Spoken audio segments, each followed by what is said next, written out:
संज्ञा। व्याकरण में बहुत सारे लेसन 1 by 1 ये संज्ञा तुम लोगों को पहले क्लास में बताया गया है, लेकिन अभी जो है आज फिर से एक बार उसका पुनः अभ्यास करते हैं। संज्ञा क्या है? तो सबसे पहले हम लोग जानेंगे संज्ञा है क्या। तो संज्ञा किसी व्यक्ति, वस्तु,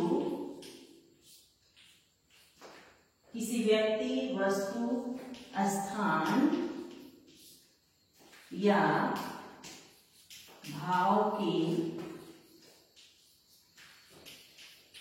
नाम को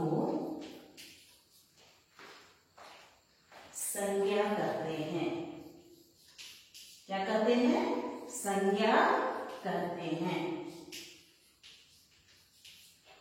संज्ञा क्या है?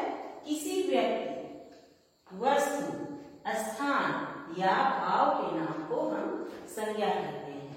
अब मान ले, जैसे उदाहरण ले ले, जैसे में हम कह सकते हैं महात्मा गांधी,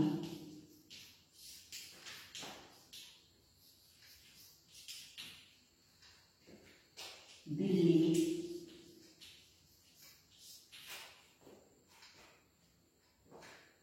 भारत, ये सभी स्थान का नाम हो गया। दुबला, मोटा आदि। तो ये सभी शब्द संज्ञा शब्द हो गए। जैसे व्यक्ति में आ गए महात्मा गांधी, स्थान में दिल्ली और भारत, भाव दुबला, मोटा, ये सभी जो है वो हम लोगों को भाव बताता है।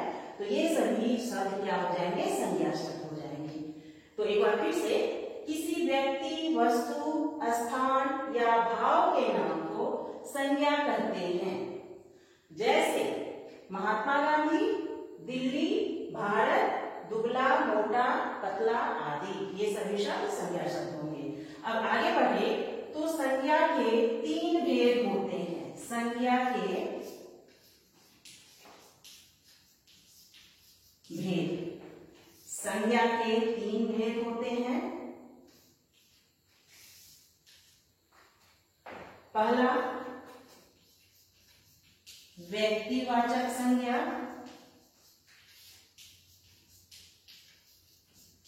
दूसरा जातिवाचक संज्ञा, तीसरा भाववाचक संज्ञा।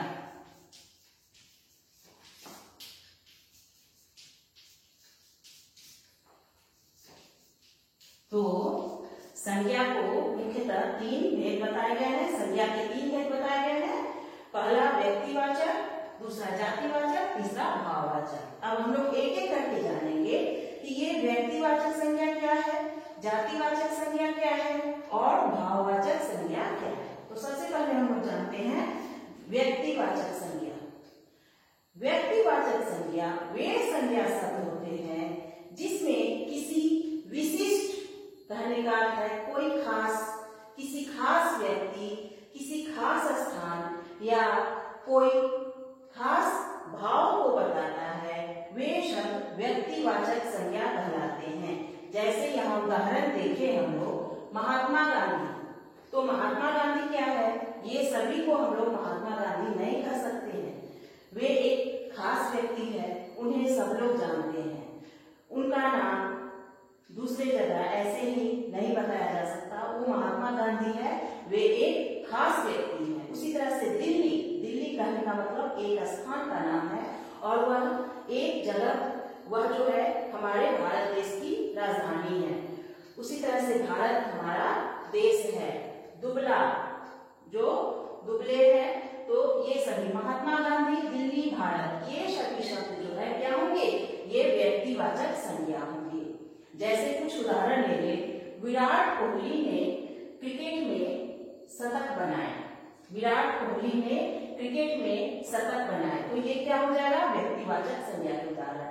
कोई दूसरा नहीं, विराट कोहली कहा जा रहा है। तो किसी खास व्यक्ति,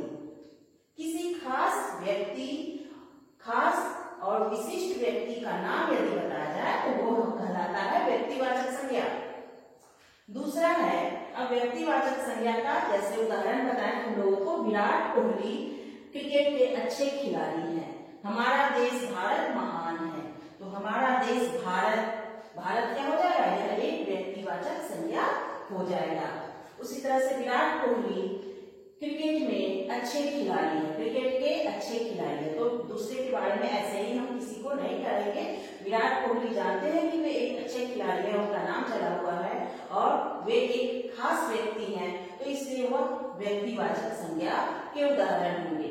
अब जैसे हम ले लें, उसी तरह से हम लोग ले लें कि क्रिकेट खिलाड़ियों का दल अब खेलने ही वाला है। क्रिकेट खिलाड़ी कहने का मतलब ये हो जाएगा जातिवाचक संज्ञा। खिलाड़ी कहने का मतलब वह जातिवाचक संज्ञा होगा। लेकिन हम किसी खास व्यक्ति नाम लेकर कह रहे हैं, जैसे विराट कोहली, तो वो हो जाएगा व्यक्तिवाचक संज्ञा। तो इस तरह से व्यक्तिवाचक संज्ञा की परिभाषा होगी, कैसे होगी, किसी खास व्यक्ति या किसी विशिष्ट स्थान, विशिष्ट वस्तु या विशिष्ट भाव के नाम को हम लोग व्यक्तिवाचक संज्ञा कहेंगे। तो इसका उदाहरण जैसे हम बताएं, एक लिखो विराट कोहली ही, उसी तरह से भारत, ये सभी और भी बहुत सारा, महात्मा गांधी, ये सभी जो है व्यक्तिवाचक संज्ञा के उदाहरण होंगे। अब व्यक्तिवाचक संज्ञा के को दो समूह में बांटा गया है, एक द्रव्यवाचक, एक समूहवाचक। तो उतना जानने की जरूरत नहीं, तुम लोगों को संज्ञा के तीन भेद मुख्यतः बताए गए हैं, व्यक्तिवाचक, जातिवाचक और भाववाचक। अब दूसरा जातिवाचक संज्ञा कहते हैं। तो जातिवाचक संज्ञा किसी विशिष्ट व्यक्ति, वो तो हो गया व्यक्तिवाचक संज्ञा। अब किसी व्यक्ति, वस्तु, स्थान या भाव के नाम को हम लोग जातिवाचक, जिससे किसी जाति का बोध हो, किसी व्यक्ति, वस्तु, स्थान या भाव के किसी जाति का बोध हो, वह जातिवाचक संज्ञा कहलाएगा। जैसे यहाँ पर विराट कोहली लिखे हैं, यह व्यक्तिवाचक संज्ञा होगा। लेकिन हम खिलाड़ी लिखते हैं, क्या लिखते हैं, खिलाड़ी लिखते हैं, कोई जगह लिखते हैं, शहर लिखते हैं, तो ये सभी क्या हो जाएंगे, ये सभी जातिवाचक। शहर कहने का मतलब कोई सा भी शहर होगा, हरियाणा शहर होगा, रामपुर शहर होगा, सिलीगुड़ी होगा, पटना होगा, दिल्ली होगा, कोई भी शहर हो सकता है। तो यह एक जाति का बोध करा रहा है कि यह शहर कहने का मतलब है एक ग्रुप, एक जाति है। उसी तरह से खिलाड़ी में बहुत सारे होंगे, विराट कोहली होंगे और भी बहुत सारे खिलाड़ी होंगे। तो सचिन तेंदुलकर हो गए, ये सभी जो है क्या हो गए, खिलाड़ी कहने का मतलब बहुत सारे खिलाड़ी हैं। लेकिन नाम लेकर यदि हम कहें विराट कोहली, तो वे हो जाएंगे केवल व्यक्तिवाचक संज्ञा के उदाहरण। उस तरह से जातिवाचक संज्ञा आ गया समझ में। जब किसी व्यक्ति, वस्तु, स्थान या भाव के एक जाति का बोध होता है, जिससे एक पता चलता है कि इस जाति का, जैसे लड़का कहने का मतलब, लड़का कहने से कोई भी लड़का होगा, लेकिन किसी बालक का नाम लेकर, किसी लड़के का नाम लेकर यदि हम कहें, तो वह व्यक्तिवाचक संज्ञा हो जाएगा। अब तीसरा आता है भाववाचक संज्ञा। भाववाचक संज्ञा किसी व्यक्ति, किसी भी प्राणी या स्थान के भाव को बताने वाले, जैसे कि भाववाचक संज्ञा स्टेट नाउन है, और किसी उसके भाव को बताने वाले शब्दों को हम लोग भाववाचक संज्ञा कहते हैं। जैसे हो गया, यहाँ पर बताया गया है दुबला, मोटा, मोटापा, ये सभी। उस तरह से दुखी, इसे क्या भाव पता चल रहा है कि वह दुखी है। उसी तरह से खुशी,